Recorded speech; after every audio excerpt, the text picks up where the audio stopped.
ಈಗ ಫಸ್ಟ್ ನಾನು ಒಂದು ನಾಟಿ ಟೊಮೆಟೊ ತೊಗೊಂಡಿದ್ದೀನಿ, 1 ಕಪ್ ಹಸಿರು ಕಾಳು ಮತ್ತು 1 ಕಪ್ಪು ಅಲಸಂದೆ ಕಾಳು, ಒಂದು ನಾಟಿ ಟೊಮೆಟೊನ ಕುಕ್ಕರ್ಗೆ ಹಾಕ್ಕೊಂಡಿದ್ದೀನಿ.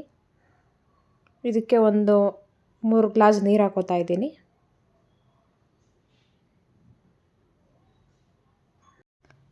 ಈಗ ಸ್ವಲ್ಪ ಇದಕ್ಕೆ 1 ಟೀ ಸ್ಪೂನ್ ಅರಿಶಿನ ಮತ್ತು ಸ್ವಲ್ಪ ಆಯಿಲ್ ಹಾಕೋತಾ ಇದ್ದೀನಿ. ಈಗ ಕುಕ್ಕರ್ ಮುಚ್ತಾ ಇದ್ದೀನಿ. ಈಗ ಇದನ್ನು 3 ವಿಷಲ್ ಕೂಗಿಸ್ಕೊತೀನಿ. ನೆಕ್ಸ್ಟ್ ಈಗ ನಾನು ಇದು ಅರಿವೆ ಸೊಪ್ಪು ಮತ್ತು ಸಬ್ಬಕ್ಕಿ ಸೊಪ್ಪು ತೊಗೊಂಡಿದ್ದೀನಿ, ಒಂದೊಂದು ಕಟ್ಟು ನೀಟಾಗಿ ವಾಶ್ ಮಾಡಿ ಇಟ್ಕೊಂಡಿದ್ದೀನಿ. ನೋಡಿ 3 ಕೂಗು ಆದಮೇಲೆ ಹೀಗೆ ಫೈನಲಾಗಿ ಬಂದಿದೆ. ನಾಟಿ ಟೊಮೆಟೊ ಎತ್ತಿಟ್ಕೊತಾ ಇದ್ದೀನಿ. ಈಗ ನೆಕ್ಸ್ಟ್ ನೋಡಿ ಚಿಕ್ಕದಾಗಿ ಚಾಪ್ ಮಾಡ್ಕೊಂಡಿದ್ದೀನಿ ಸ್ವಲ್ಪ ನಾನು ಸೊಪ್ಪು. ಈಗ ನೆಕ್ಸ್ಟು ನಾನು ಅದೇ ಕುಕ್ಕರ್ಗೆ ಕಾಳು ಜೊತೆನೇ ಮತ್ತೆ ನಾನು ಸ್ಟವ್ನ ಕುದಿಯೋಕ್ಕಿಟ್ಟಿದ್ದೀನಿ. ಅದಕ್ಕೆ ಎಲ್ಲ ಸೊಪ್ಪು, ಸಬ್ಬಕ್ಕಿ ಸೊಪ್ಪು ಮತ್ತು ಅರಿವೆ ಸೊಪ್ಪು ಹಾಕೋತಾ ಇದ್ದೀನಿ. ಈಗ ನೀಟಾಗಿ ಇದನ್ನು ಸ್ವಲ್ಪ ಕಲ್ಲುಪ್ಪು ಹಾಕಿ ಮಿಕ್ಸ್ ಮಾಡ್ಕೋತಾ ಇದ್ದೀನಿ.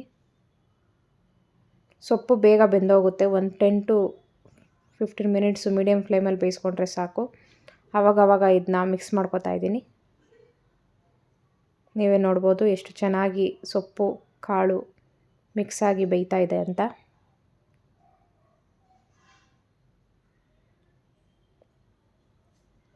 ಉಪ್ಸಾರು ಈ ಹಸಿರು ಕಾಳು ಮತ್ತು ಅಲಸಂದೆ ಕಾಳು ಜೊತೆ ತುಂಬ ಮಸ್ತಾಗಿ ಬರುತ್ತೆ.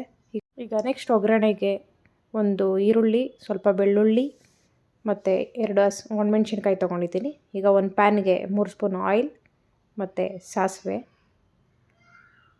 ನೆಕ್ಸ್ಟ್ ಈಗ ಇದಕ್ಕೆ ನಾನು ಬೆಳ್ಳುಳ್ಳಿ ಹಾಕೋತಾ ಇದ್ದೀನಿ. ಸ್ವಲ್ಪ ಇದು ಬೆಳ್ಳುಳ್ಳಿ ಸ್ಮೆಲ್ ಬರಬೇಕು ಅಲ್ಲಿವರೆಗೂ ಸ್ವಲ್ಪ ಮೀಡಿಯಮ್ ಫ್ಲೇಮಲ್ಲಿ ಫ್ರೈ ಮಾಡ್ಕೋತಾ ಇದ್ದೀನಿ. ನೋಡಿ ಬ್ರೌನಿಷ್ ಆಗಿದೆ. ಈಗ ಒಣಮೆಣ್ಸಿನ್ಕಾಯಿ 2 ಪೀಸ್ ಮಾಡಿ ಹಾಕ್ಕೊಂಡಿದ್ದೀನಿ. ನೆಕ್ಸ್ಟ್ ಈಗ ಇದು 2 ಚೆನ್ನಾಗಿ ಫ್ರೈ ಆದಮೇಲೆ ಸ್ವಲ್ಪ ಬ್ರೌನ್ ಕಲರಲ್ಲಿ ಈಗ ಆನಿಯನ್ ಆ್ಯಡ್ ಮಾಡ್ಕೋತಾ ಇದ್ದೀನಿ. ಇದು ಕೂಡ ಮೀಡಿಯಮ್ ಫ್ಲೇಮಲ್ಲಿ ಸ್ವಲ್ಪ ತುಂಬ ಸ್ಮ್ಯಾಶ್ ಆಗಿ ಈರುಳ್ಳಿ ಬೇಯಿಸ್ಕೊತಾ ಇದ್ದೀನಿ. ಈರುಳ್ಳಿ ನಾವು ಚೆನ್ನಾಗಿ ಫ್ರೈ ಮಾಡೋದ್ರಿಂದ ಟೇಸ್ಟ್ ಇನ್ನೂ ಚೆನ್ನಾಗಿ ಬರುತ್ತೆ, ಅದಕ್ಕೋಸ್ಕರ. ನೋಡಿ ಕಾಳು ಮತ್ತು ಸೊಪ್ಪು ಎಷ್ಟು ಚೆನ್ನಾಗಿ ಬೇಯಿಸ್ಕೊಂಡಿದ್ದೀನಿ. ಈಗ ನೆಕ್ಸ್ಟು ನಾನು ಉಪ್ಸಾರಿಗೆ ಟೊಮೆಟೊ ಸ್ಮ್ಯಾಶ್ ಮಾಡ್ಕೊಂಡಿದ್ನೆಲ್ಲ ಬೇಯಿಸ್ಕೊಂಡು ಅದನ್ನ ಆ್ಯಡ್ ಮಾಡ್ಕೋತಾ ಇದ್ದೀನಿ. ಈಗ ನೆಕ್ಸ್ಟು ಸ್ವಲ್ಪ ಅರ್ಧ ಟೀ ಸ್ಪೂನಷ್ಟು ಉಪ್ಸಾರು ಖಾರ ಆ್ಯಂಡ್ ಸ್ವಲ್ಪ ಈಗ ಒಗ್ಗರಣೆಗೆ ಅಂತ ನಾನು ಈರುಳ್ಳಿ ಬೇಯಿಸ್ಕೊಂಡಲ್ಲ, ಅದರಲ್ಲಿ ಸ್ವಲ್ಪ ಈರುಳ್ಳಿ ಎತ್ಕೊಂಡು ಉಪ್ಸಾರಿಗೆ ಹಾಕೋತಾ ಇದ್ದೀನಿ. ನಾನು ಏನಕ್ಕೆ ಹಿಂಗೆ ಉಪ್ಸಾರಿಗೂ ಒಗ್ಗರಣೆ ಹಾಕ್ತಾಯಿದ್ದೀನಿ ಅಂದರೆ ಇದು ತುಂಬ ಟೇಸ್ಟ್ ಕೊಡುತ್ತೆ, ನೀವು ಟ್ರೈ ಮಾಡಿ ನೋಡಿ. ನೆಕ್ಸ್ಟ್ ಇದು ಈರುಳ್ಳಿ ಚೆನ್ನಾಗಿ ಸ್ಮ್ಯಾಶ್ ಆಗಿದೆ. ಈಗ ನಾನು ಸೊಪ್ಪು ಮತ್ತು ಕಾಳು ಬೇಯಿಸ್ಕೊಂಡಿದ್ನಲ್ಲ ಅದನ್ನು ಆ್ಯಡ್ ಮಾಡ್ಕೋತಾ ಇದ್ದೀನಿ. ಸ್ವಲ್ಪ ರುಚಿಗೆ ತಕ್ಕಷ್ಟು ಉಪ್ಪು ಹಾಕಿ ನೀಟಾಗಿ ಇದನ್ನು ಫ್ರೈ ಮಾಡ್ಕೋತಾ ಇದ್ದೀನಿ. ಸ್ವಲ್ಪ ಮೀಡಿಯಮ್ ಫ್ಲೇಮಲ್ಲಿ ಇಟ್ಕೊಂಡು 10 ಮಿನಿಟ್ಸ್ ಇದನ್ನು ಬೇಯಿಸಿದ್ರೆ ರೆಡಿ ಟು ಈಟ್ ಸೊಪ್ಪಿನ ಪಲ್ಯ. ತುಂಬ ಟೇಸ್ಟಿಯಾಗಿ ಬರುತ್ತೆ. ಒಂದು 2 ಮಿನಿಟ್ಸ್ ಒನ್ಸ್ ನಾನು ಇದನ್ನು ಮಿಕ್ಸ್ ಮಾಡ್ಕೋತಾ ಇದ್ದೀನಿ, ಯಾಕಂದರೆ ಕೆಳಗಡೆ ಅಂಡಿಡಿಬಾರ್ದು, ಅದಕ್ಕೋಸ್ಕರ. ಸ್ವಲ್ಪ ಕಾಯಿ ತುರಿ ಸೇರಿಸ್ಕೋತಾ ಇದ್ದೀನಿ. ಕಾಯಿ ತುರಿ ಸೇರಿಸೋದ್ರಿಂದ ತುಂಬ ಟೇಸ್ಟಿಯಾಗಿ ಇನ್ನು ಸೊಪ್ಪಿನ ಪಲ್ಯಕ್ಕೆ ಟೇಸ್ಟ್ ಕೊಡುತ್ತೆ, ಅದಕ್ಕೋಸ್ಕರ. ನೋಡಿ ಫೈನಲಾಗಿ ಸೊಪ್ಪಿನ ಪಲ್ಯ ರೆಡಿಯಾಗಿದೆ. ಬನ್ನಿ ಈಗ ಸರ್ವ್ ಮಾಡ್ಕೊಳ್ಳೋಣ ರಾಗಿ ಮುದ್ದೆ ಜೊತೆ.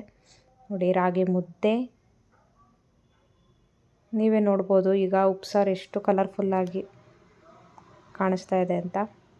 ಇದಕ್ಕೆ ಸ್ವಲ್ಪ ಉಪ್ಸಾರು ಖಾರ ಆ್ಯಡ್ ಮಾಡ್ಕೋತಾ ಇದ್ದೀನಿ. ಆ್ಯಂಡ್ ಫೈನಲಾಗಿ ಸೊಪ್ಪು ಒಂದು ಪ್ಲೇಟ್ಗೆ ಸರ್ವ್ ಮಾಡ್ಕೋತಾ ಇದ್ದೀನಿ. ಮುದ್ದೆ, ಉಪ್ಸಾರು, ಸೊಪ್ಪಿನ ಪಲ್ಯ ತುಂಬ ಆರೋಗ್ಯಕ್ಕೂ ಒಳ್ಳೆಯದು, ಮಾಡೋದು ತುಂಬ ಸುಲಭ. ನೀವು ಮಾಡ್ಕೊಂಡು ತಿನ್ನಿ, ಹೇಗಿತ್ತು ಕಮೆಂಟ್ ಹಾಕಿ. Thank you for watching.